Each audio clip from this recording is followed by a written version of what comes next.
बिस्मिल्लाहिर्रहमानिर्रहीम। 8,600 पॉइंट का डिक्लाइन इस हफ्ते का फ्रॉम द टॉप, और हफ्ते का आगाज़ ही बड़ा भयानक हुआ था। और उसके बाद मार्केट ने एक दो दिन जिस तरह का बिहेवियर दिखाया है, मार्केट ने कंटिन्यूस डेली बेसिस पे gap opening, gap closing, gap opening, यही बाज़ार की तरफ से नज़र आता रहा। और इस तरह का बिहेवियर समझ लें कि डिफाइनिंग मोमेंट्स आप कह लें इसको, कि मार्केट जो है वो डिसाइड करेगी बहुत जल्द अब कि मार्केट की न्यू डायरेक्शन क्या है। पिछली वीडियोस में मैं इतना तो बता चुका कि ये जो 1,20,800 का हाई बना था, अभी तो फ़िलहाल उस हाई को भूल जाना चाहिए। ठीक है, मुझे ऐसा लगता है कि अब आने वाले हफ्ते के लिए अब नीचे किसी किस्म का कोई पिवट रखना अब बेकार है। मार्केट का ये जो पिछले हफ्ते का बिहेवियर रहा, ये कम से कम इतना बड़ा एक समझ लें कि बुल और बेयर की फाइट थी कि जिसको एट एनी कॉस्ट, या तो अगर बुल को जीतना था तो मार्केट को रिकवर करके बंद करना चाहिए था। बाज़ार की क्लोजिंग अच्छी नहीं आई।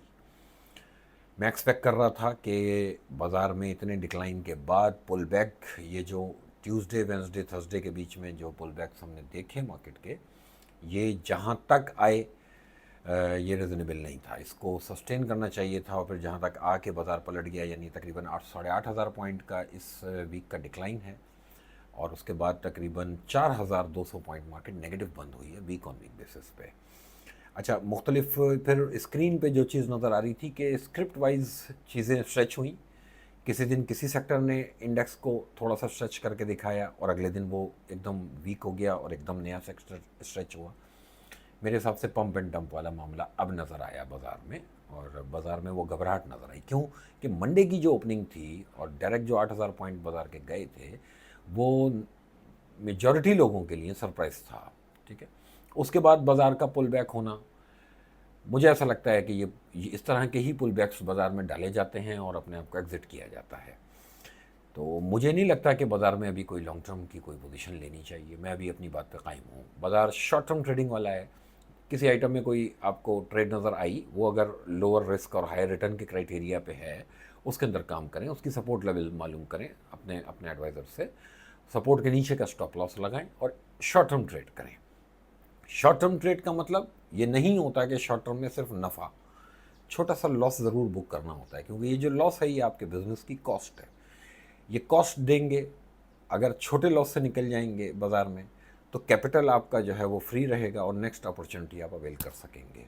ये उसूल हैं मार्केट के।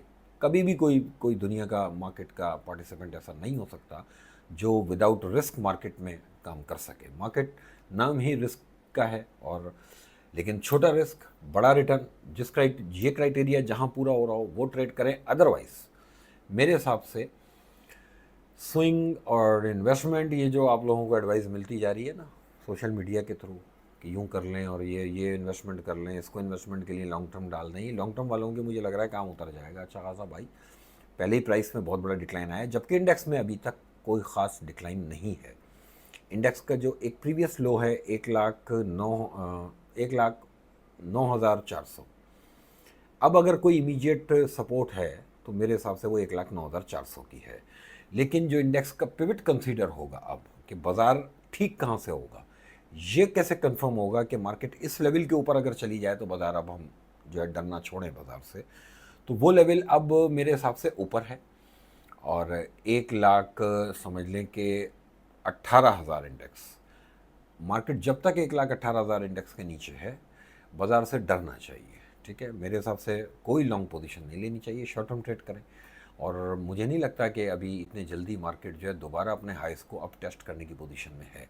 बाज़ार को ये जो क्लोजिंग आई है ना, ये अच्छी नहीं आई, तो अलर्ट कर रहा हूँ। और अभी अभी उसी बात पे ही अपनी खड़ा हूँ मेरे हिसाब से। जबकि आप पता है ड्यूरिंग वीक मैंने जो है वो ऑन एंड ऑफ कोशिश की लोगों को जितना ज़्यादा, क्योंकि हर दफ़ा वीडियो नहीं बना सकता, तो ब्रॉडकास्ट के थ्रू, व्हाट्सएप के थ्रू लोगों को बताता रहा हूँ कि जब जो सिम्टम पॉजिटिव नज़र आया बता दिया, जहाँ से चीज़ नेगेटिव आई बता दी।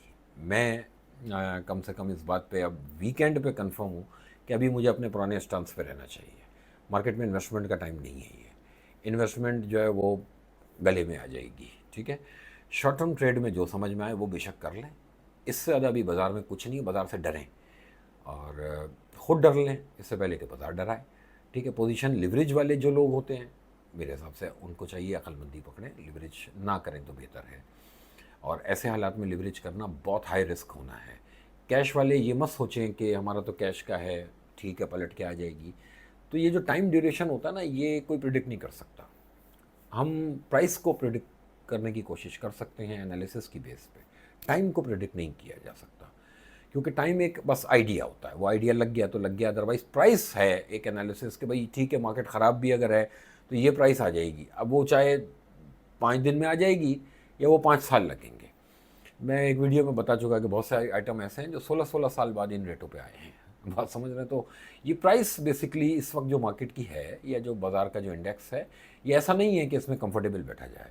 मैं बहुत क्लियर वर्ड्स में बात करने वाला आदमी हूँ, क्लियर बता रहा हूँ कि बाज़ार से डरें, ठीक है, और डरना बनता है। चार्ट्स बता रहे हैं कल की क्लोजिंग अच्छी नहीं आई, ठीक है, तो मुझे लग रहा है कि अभी पिक्चर बाकी है। और अगर ये पिक्चर नहीं बाकी और बाज़ार को अब ठीक होना है तो पिवट बता दिया 1,18,000, 1,18,000 के ऊपर आप मार्केट को स्टे कराएं।